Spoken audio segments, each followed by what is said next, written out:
Minister Modi and China's President Xi Jinping have met for the first time since 2020 and the standoff in the Galwan Valley.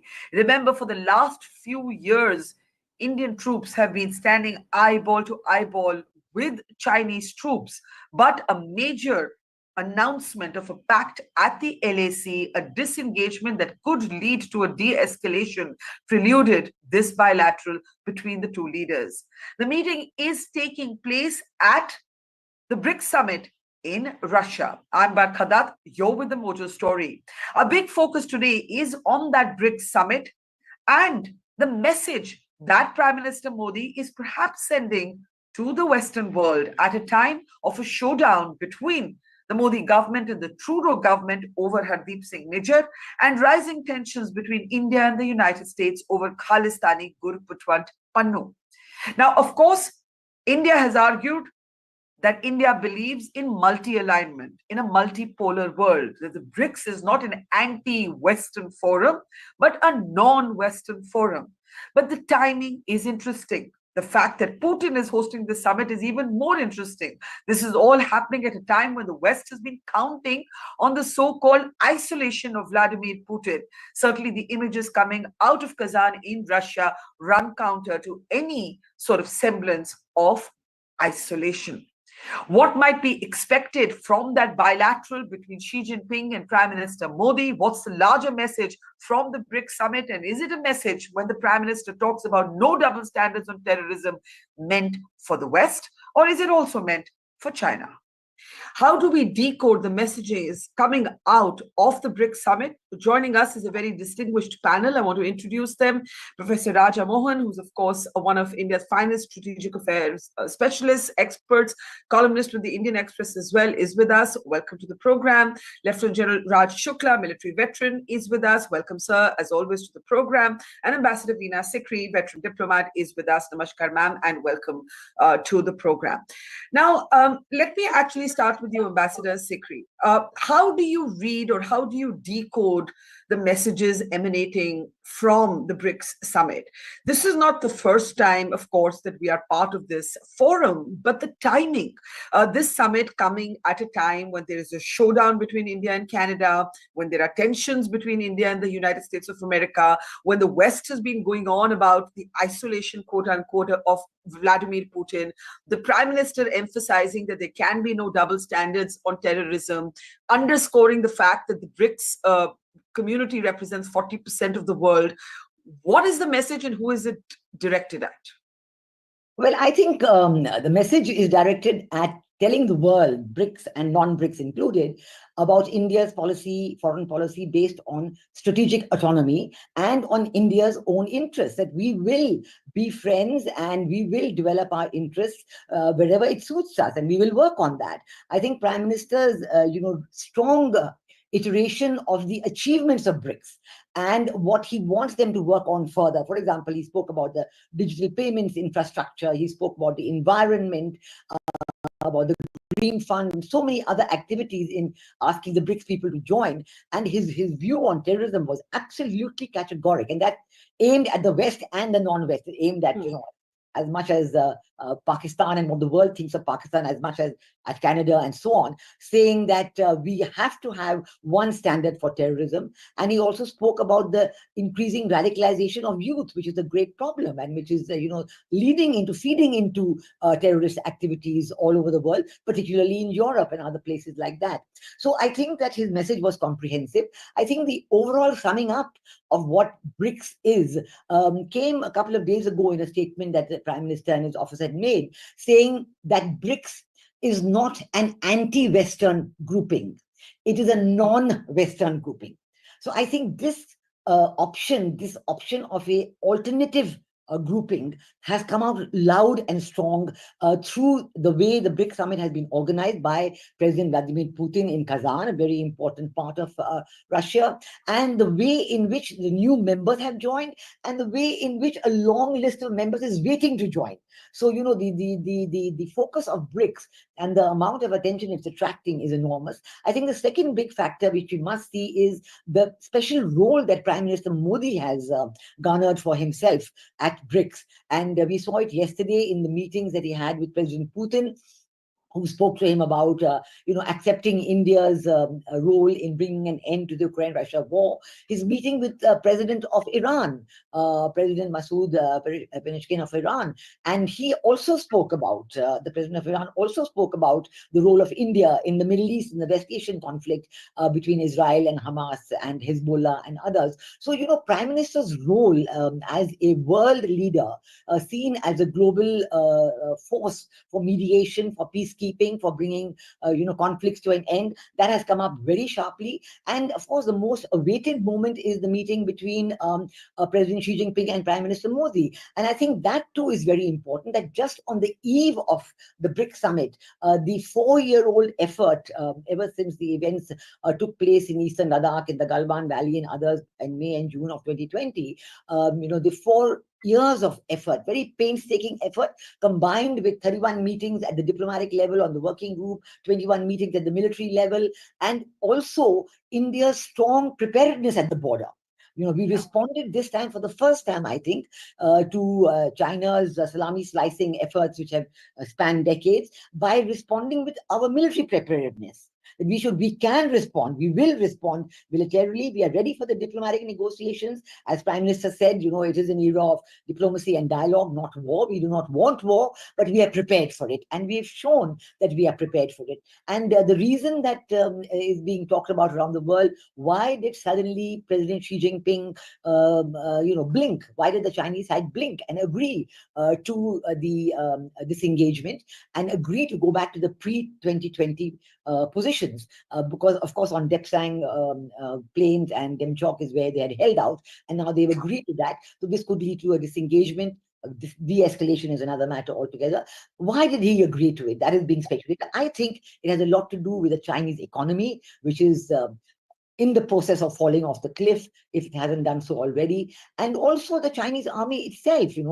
The question of their volunteers, their conscripts, and they're not really, the young Chinese demographics is such today. You do not have that amount of young people willing to go and serve, at this high heights of 10,000 feet and above, and lose their lives. These are single children families. So all in all, with China blinking on the eve of the BRICS summit and the forthcoming meeting between the two leaders, could we have a pathway for implementation, which is what the Chinese Foreign Office spokesman also mentioned, that we're going to look at pathways for implementation, how to implement this resolution of the conflict. Yes. That is what they will talk about, and that we're looking forward to.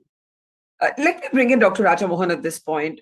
Normally, I think everybody would go along with Ambassador Veena Sikri when she says this is not an anti-Western forum, it's a non-Western forum. But how can we ignore all the friction between India and Canada, and a certain degree of tension, certainly between India and the United States of America? It's kind of over interrelated issues, the Khalistan issue, Gurpatwan Pannu case in the US, and the Hardeep Singh Nijjar case in Canada. Pannu was the lawyer for Nijjar. Now, I bring this up because one has to wonder about what the West is thinking at this point. Of course, India has long held that, we have moved, as Jaishankar calls it, from non-alignment to multi-alignment. We will be guided by India's national interest, Dr. Raja Mohan. But at this moment, how do you think the West is looking both at the Putin-hosted BRICS summit and also that bilateral between Prime Minister Modi and Xi Jinping? Look, I think there's a danger of seeing a major meeting like the BRICS through the lens of immediate problems that we might have with one country or the other. How much you might say about the Niger and the Khalistan issue, India's problems on the border with China are far more consequential. We have struggled to sort this out over 4 years. So I think we need to, there is a presentism, in a sense, immediate lens tends to overwhelm the larger picture. So I would just make three points. I think one, the West is, I don't think they're very fazed by this summit. In fact, yesterday, the White House spokesman said that, look, they don't see BRICS as a rival organization. They have countries like India, Egypt, and Brazil, which are leading partners of the United States. So this notion that this is somehow a coalition, a united front of the non-West against the West, I mean, that's in the discourse of comment area. But I think what we know is there are deep internal contradictions within this group. Say, for example, between India and China. So when the Prime Minister was talking about terrorism, I mean, he has issues to raise with Canada, but he also has issues to raise with China. After all, it was China that blocked our attempt to bring in a whole range of terrorists who affect us at the UNSC. So I think there are multiple messages. And the third thing I think we must remember, I think we love romanticism, right?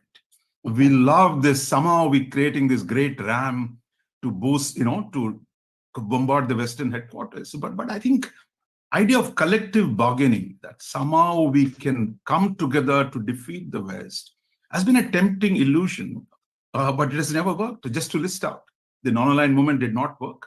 And I think BRICS could be well on its way to becoming a shorter version of the non-aligned movement, the big talk shop. There's a danger of that. I'm not saying it's become one.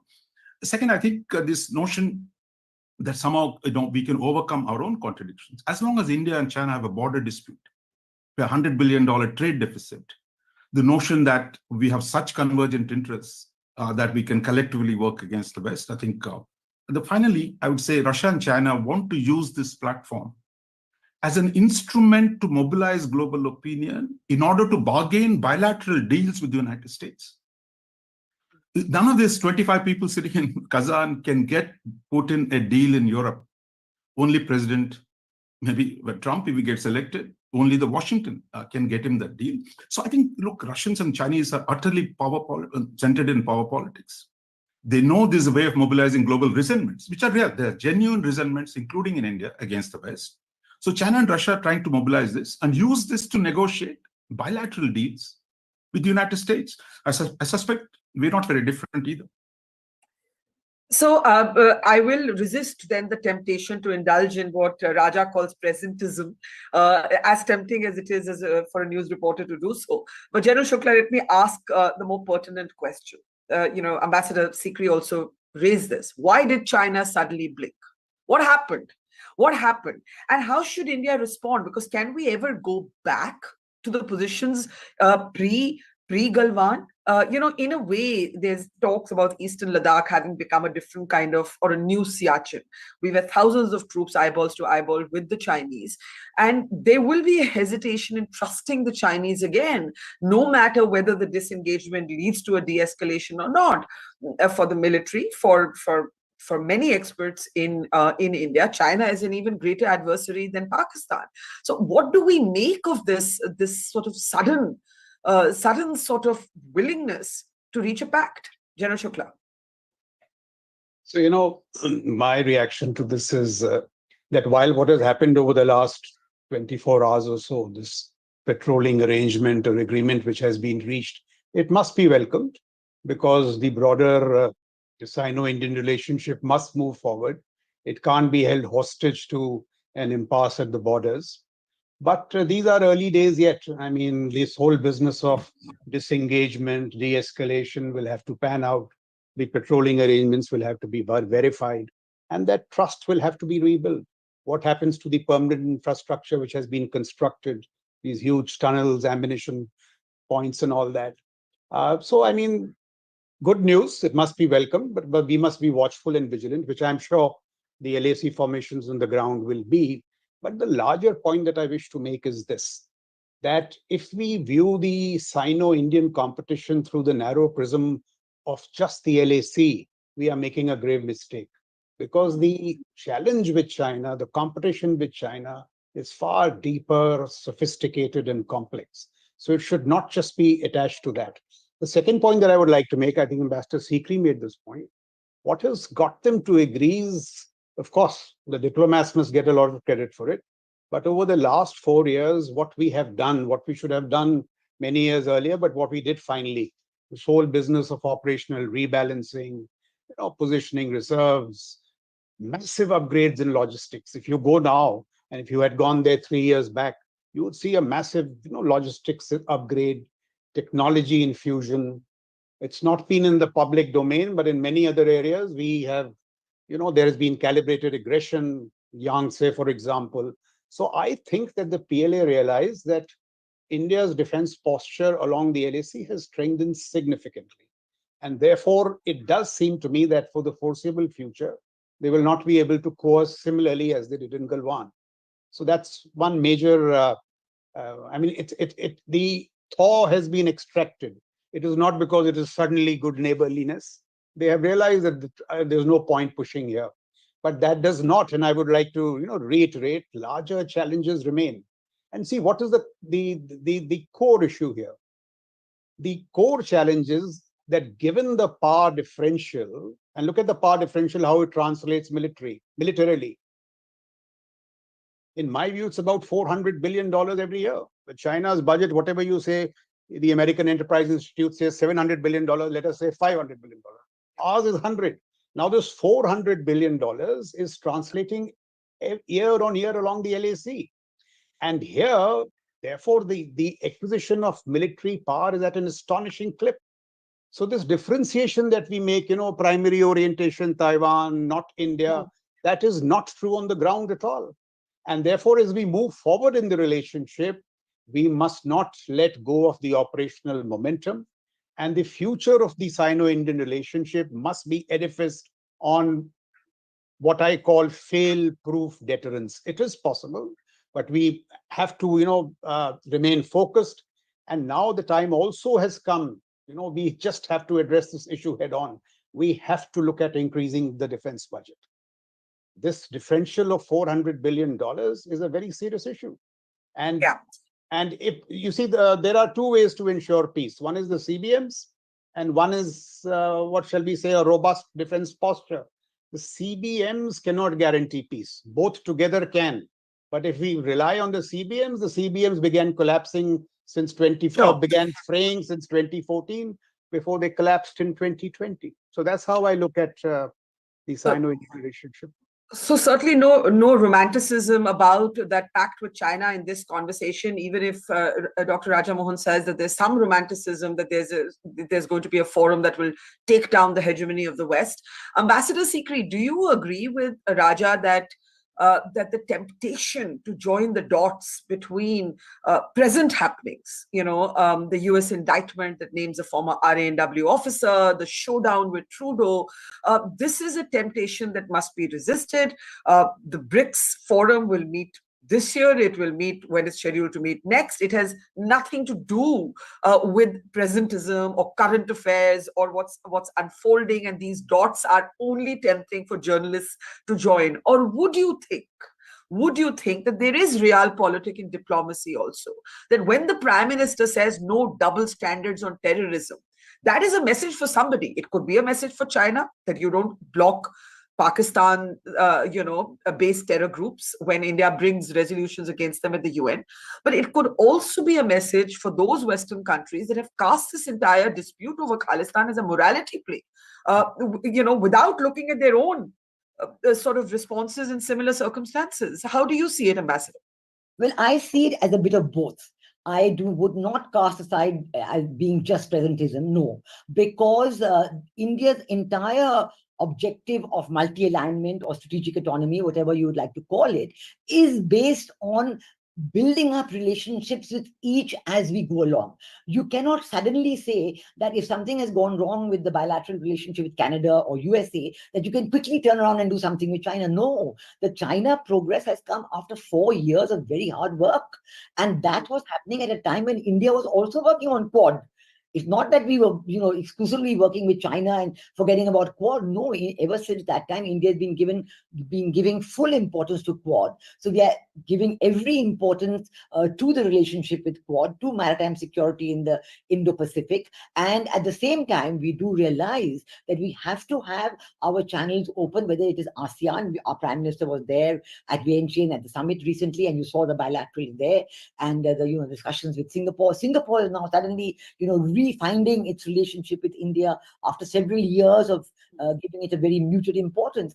I think the second factor, which is very important and very real, is India's own economic progress. I think this is an amazing factor which has made China come down from its Middle Kingdom hobby horse. They have this Middle Kingdom hobby horse and we are there and everybody else has to kowtow to us. They have come down from that horse because they have realized that in Asia, they cannot maintain that anymore, given the fact that their own economy is likely to remain in this precarious position for some time to come. And the fact that on demographics, they are in a very weak position. And that position is likely to worsen in the next few years. And the momentum of economic growth has shifted. I would say Taiwan and India, if you look at Asia, and of course, Japan being a strong supporter as well. So I think this recognition by China that are they willing now to look at India as a peer, as a fellow coeval in Asia? And I think that is very important because that will set the tune for the rest of the world for the future economic growth in the coming decades. Because we have to recognize, and I think the West very much recognizes as well, that the momentum of economic growth is shifting. It has shifted. And when it is shifting, how the countries of the economic South come together is very important. Now, for China, they are saying, look, our economic growth is faltering. So our exports of $100 billion or so to India remain very important. They want to grow that. They want to also invest in India. They want permission to invest in India. So when we talk about the bargaining, they talk about the discussion, certainly it will be the trade and economic bargaining versus disengagement and possibly de-escalation on the border. Dr. Raja Mohan, one of your recent columns spoke about, India as a peacemaker, potential peacemaker, and you said you cast it more in the West Asian context or the Middle East context, depending on where your geography is or where your perch is. And you said it was very important for India to keep channels open with the moderate Arab nations, and that was more critical than actually even Iran or Israel. Now, when the Prime Minister speaks about this is the age of dialogue and diplomacy, not of war, when two global wars are actually raging and one is in danger of spreading across West Asia, and at a time when there has been a reach out with Iran at the BRICS summit, do you believe that India's position now is actively that of a mediator? No, I think there's a difference between being mediator and a facilitator, someone who is a communication channel. I think you saw the Prime Minister speech yesterday. He once again made it very clear to Putin, look, peace is important. You can't solve these problems through violence and war. And that he also reaffirmed India's willingness to be helpful. Because if you notice over the last few months, I think we've repeatedly talked to Zelensky. Prime Minister Modi met Zelensky in New York again, third time. Then Mr. Doval went to Moscow to brief President Putin. And now PM himself is meeting Putin. So I think we've said it fairly explicitly. We want to be a communication channel. We want to be helpful. And finally, it would depend on how the things will go between President Putin and Zelensky. And meanwhile, let's not forget that both Zelensky and Putin are looking to Washington. They're all waiting to see what happens in the election. Because the single biggest variable in the Ukraine conflict today is what happens in Washington. If Trump is openly, he met Zelensky and he said, look, I'm going to bring this war to a close. I'm going to be fair to both Russia and Ukraine. So assuming he wins. So I think Putin is waiting to see what happens in Washington, whether that will change the equation of the game, because the Republican Party is very skeptical of support to Ukraine. So that is the situation there. On Iran, again, I think things have gone far out. We have very close relationship with Israel. We have very close relationship with Iran, but not the same scale. But we are inching towards a war between the two. I think our room for maneuver here is somewhat less in terms of directly affecting or being a channel to negotiate. Americans are not able to control Netanyahu. So this idea that I don't think we have the capacity to force participant, but I think the consequence of the war in the Gulf in Iran would be horrible. And finally, there's also the danger of a conflict over Taiwan, the third conflict. So it's really one of those worst moments. The only good thing is our relative economic weight has increased, as Ambassador Sikri said, but it also makes us more vulnerable to global developments. So I think we must be an interested party. We must be a concerned party.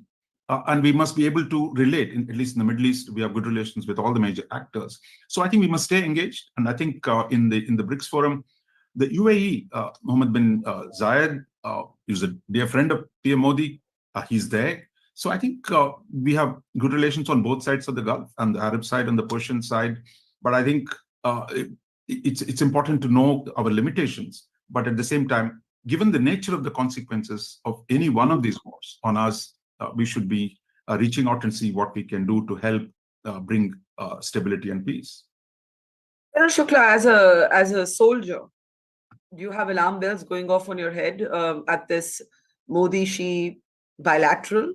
Because the Chinese, you see, sometimes the adversary that is more obvious is the easier one. The adversary that is smarter, quieter. There was a time when it used to be said not a single bullet has been fired across the LAC. That is no longer true after Galwan. China operates in other ways. It operates or it pushes its imperialistic ambitions through infrastructure. Recent satellite imagery proves that China has not let up on what it's building along the LAC.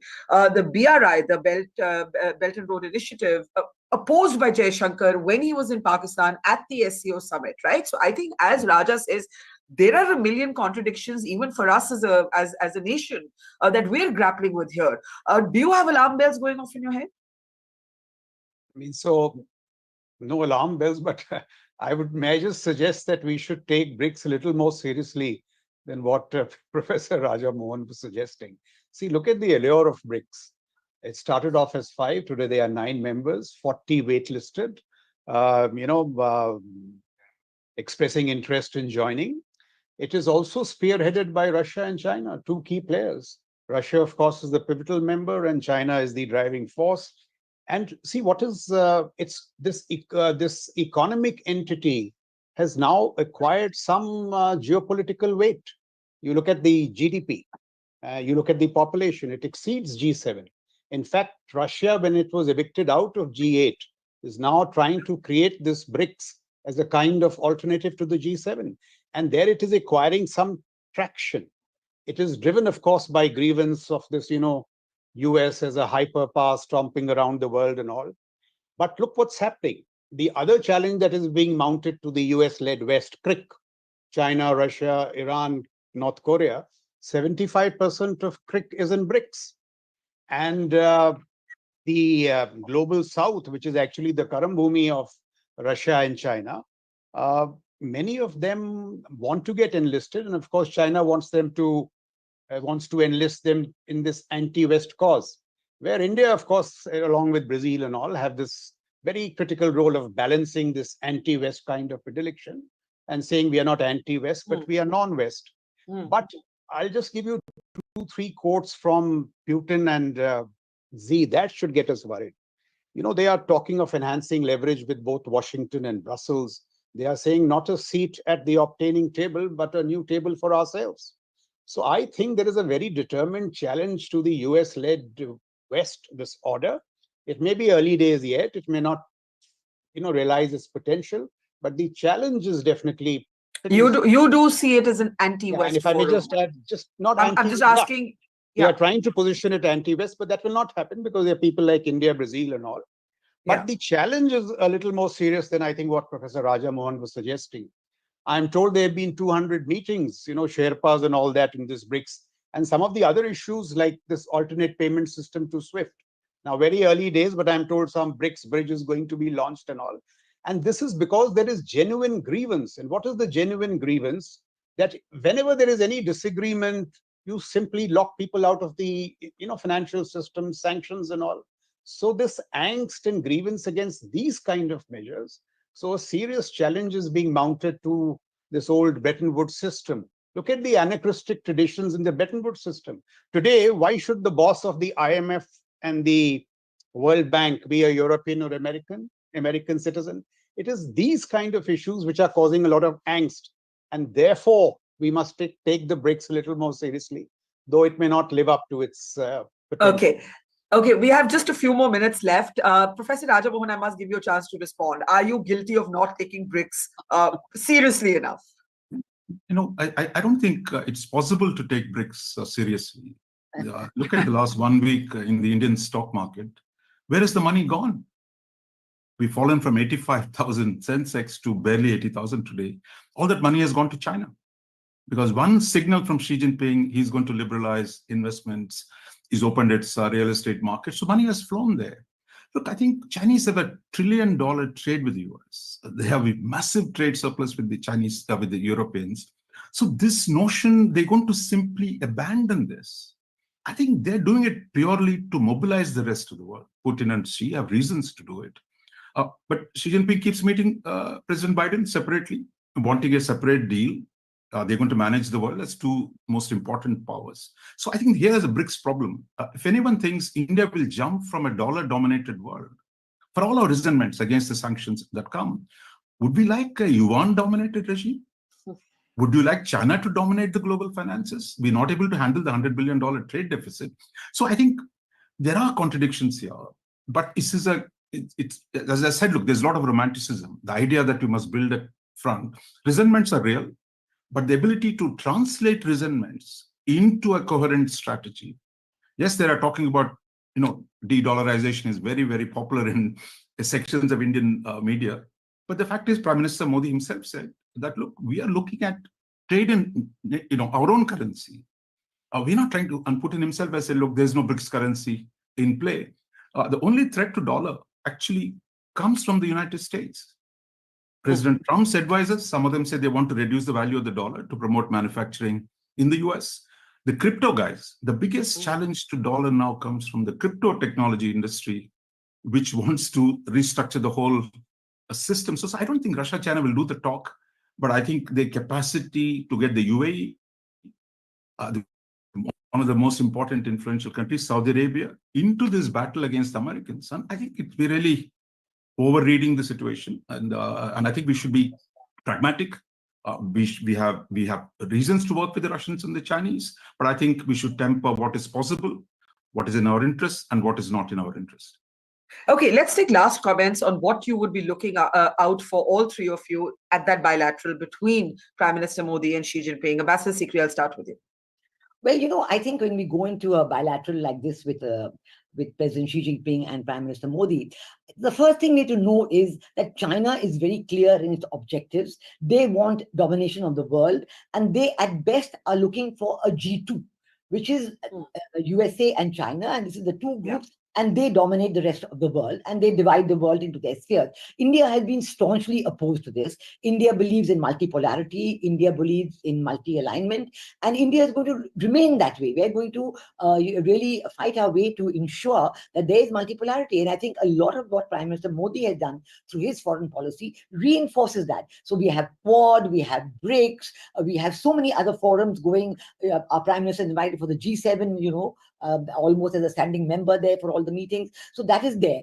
Our effort also remains to ensure a rules-based international order. The double standards that our Prime Minister spoke about not only apply on terrorism, but also on a lot of other economic activities, including this unilateral sanctions and so on, and even more are expected against against Russia. So I think that this will remain our goal, and we will push for that. We want to be a part of the global international order, whether it is Bretton Woods system, permanent membership of the Security Council. We want that. We don't want any isolationist effect. The second aspect, which is very important in the meeting with President Xi Jinping, is that the leadership of the Global South. Now, India has positioned itself very well after a very successful G20 chairmanship and the G20 summit, and the interaction with the virtual summits of the Global South that have been held more than once, 2 or 3 of them. It has really given India a very good positioning in the Global South. We got the African Union into the G20. Africa is very obliged to us for that. So India is going to push ahead with that. Now, China wants to upstage that apple cart. Now, the point is, do they want to do it by isolating India? I don't think so. I do not see the BRICS as being dominated by Russia and China. It's going to be dominated by Russia, China, and India. This is the original RIC, which were together. They're going to dominate it together. If any one of the three tries to do it separately, I don't think it's going to work, because even the other countries will not want it that way. Nobody wants to be anti-Western or be seen as anti-Western. And China, getting people in their corner, saying, you come and be with us, and then I'll give you. Everybody's seen with the BRI, it didn't work. They just got a trap. They just got a dead trap. So China has lost its credentials to be leader of the Global South after the mess it has made with the BRI. So I Okay, think, General, yeah, sorry, General Shukla. So just two things. I mean, the President Xi, Prime Minister Modi meeting is all about keeping the political relationship going. And the surest way to make sure that it grows is to ensure that there is no failure of deterrence either in the borders or anywhere else. So we must work harder to make sure that these meetings, these broader flows are not interrupted by any failure of deterrence. Because what happens in the Sino-Indian relationship is that when military deterrence fails, then diplomacy tends to, bail you out. And that should not happen. The military deterrence should be so strong that diplomacy can ride on it and take the political relationship forward. That is one. And the second quick point is this, that, no matter what our good intentions are, India and China are the number 1 and 3 economies in PPP terms, growing in close proximity, no Himalayas, no buffer. Our geostrategic trajectories are bound to clash. The only way to keep them peaceful is by investing in a strong strategic military posture. Raja, let me give you the closing comment. What would you be particularly interested in terms of, if you were a fly on the wall at that bilateral, what would you be looking to hear? You know how the Xi Jinping, he doesn't negotiate in the last minute, so it's all pre-cooked. I'm sure the declarations are all set. Yeah. Basically, how the Chinese style is to stand tall, look far, make broad statements. The negotiation, that's why it was announced before the two leaders met, so that the nitty-gritty has been sorted out. And I expect them to frame broad areas. We need peaceful coexistence. We need stable borders. I think because the principal outcome of the settlement is for 5 years, there's been no political dialogue between India and China. There's been no economic engagement, though the trade is going. So only thing that has gone on is the military level dialogue. So now that has come to an important conclusion. So I think it opens up space for India to start a fresh look at the China relationship. And for China too, has locked itself in a needless confrontation. So it also looks for that space. So at the end of it all, what it means is India needs more space in the international system. While we are close to the US, we're not an ally of the United States. It was never believed that we won't have problems with the US. There's always going to be problems with the US, given the nature of the political system. And with China, the problems are even bigger as a neighbor, as a dominant power in the region. So I think, how do we navigate this dynamic? Having reasonable relationship with most of them is what gives us this space for multi-alignment. So I think this summit will go down as India once again clawed back some space that was lost in Galwan, and some of it that is being lost because of what some of the reporting that you have done on the Khalistan issue, where the kind of self-righteous, legalistic nonsense that the Americans and the Canadians have been peddling. So I think we are creating space, and I think we'll remember this Kazan visit as a creation of space for India through multi-alignment and through creating more elbow room for ourselves in a complex world.